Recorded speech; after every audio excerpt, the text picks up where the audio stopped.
अध्याय 16। आसा के राज्य के 36वें वर्ष में इस्राएल के राजा बाशा ने यहूदा पर चढ़ाई की और रामा को इसलिए दृढ़ किया कि यहूदा के राजा आसा के पास कोई आने जाने ना पाए। तब आसा ने यहोवा के भवन और राजभवन के भंडारों में से चांदी सोना निकाल दमिश्कवासी अराम के राजा बेन्हदद के पास दूत भेज कर ये कहा, जैसे मेरे तेरे पिता के बीच वैसे ही मेरे तेरे बीच भी वाचा बंधे। देख, मैं तेरे पास चांदी सोना भेजता हूं, इसलिए आ, इस्राएल के राजा बाशा के साथ की अपनी वाचा को तोड़ दे, ताकि वो मुझसे दूर हो। बेन्हदद ने राजा आसा की ये बात मानकर अपने दलों के प्रधानों से इस्राएली नगरों पर चढ़ाई करवाकर इयोन, दान, आबेल महम और नप्ताली के सब भंडार वाले नगरों को जीत लिया। यह सुनकर बाशा ने रामा को दृढ़ करना छोड़ दिया और अपना वो काम बंद करा दिया। तब राजा आसा ने पूरे यहूदा देश को साथ लिया और रामा के पत्थरों और लकड़ी को, जिनसे बाशा काम करता था, उठा ले गया और उनसे उसने गेवा और मिस्पा को दृढ़ किया। भविष्यद्वक्ता हनानी।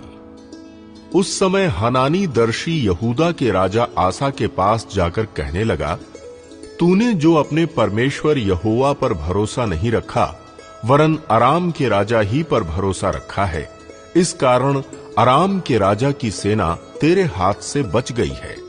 क्या कूशियों और लूबियों की सेना बड़ी न थी? और क्या उसमें बहुत से रथ और सवार न थे?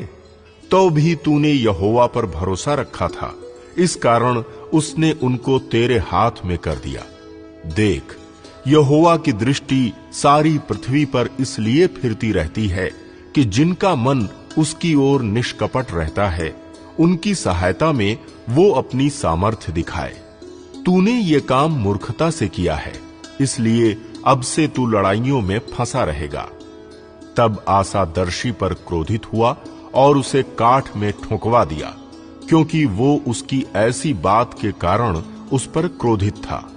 उसी समय से आसा प्रजा के कुछ लोगों पर अत्याचार भी करने लगा। आसा के राज्य का अंत।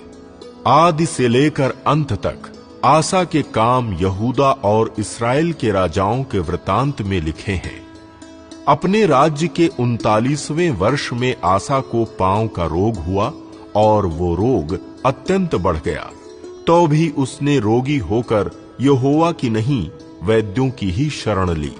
अंत में आसा अपने राज्य के 41वें वर्ष में मर के अपने पुरखाओं के साथ सो गया। तब उसको उसी की कब्र में, जो उसने दाऊदपुर में खुदवा ली थी, मिट्टी दी गई और वो सुगंध द्रव्यों और गंधी के काम के भांति भांति के मसालों से भरे हुए एक बिछौने पर लिटा दिया गया और बहुत सा सुगंध द्रव्य उसके लिए जलाया गया।